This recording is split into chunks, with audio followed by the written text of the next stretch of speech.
9-cu sinfin suallarının izahına davam edirik. İkinci dərəcəli üzvün iştirak etmədiyi şəxsiz cümləni müəyyən edin. Bu cümlə, bu sualda bizdən iki qayda soruşulur. Bir, şəxsiz cümlə olsun. Şəxsiz cümlə olsun. İkincisi isə həmin şəxsiz cümlədə ikinci dərəcəli üzv olmasın. Əgər biz baxsaq, B bəndinə başlayaq. Axşam idi xəbər. Nə zaman Əli kəndə gələndə. Burada ikinci dərəcəli üzv var. Bu ola bilməz, amma şəxsiz cümlədir, düzdür. Kimsə gəldi, nə etdi, gəldi. Kimsə müəyyən şəxsi cümlədir. Açıldı, nə etdi, açıldı, nə açıldı, qapı açıldı, müəyyən şəxsi cümlədir.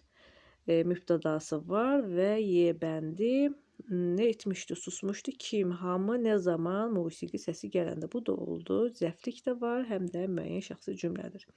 A bəndinə qayıdaq. Nərimanın ağzı açılı qalmışdı.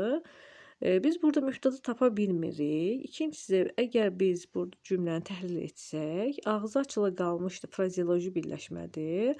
Amma ağzı sözü Nərimanın sözündən ayıra bilmirik. Çünki Nərimanın sözündə yiyəlik haldadır və ona aid olduğu sözlə birlikdə təhlil olunmalıdır. Ona görə də bu cümlə bütövlükdə xəbər olur. Nəriman ağzı açıla qalmışdı. Bütövlükdə xəbərdir.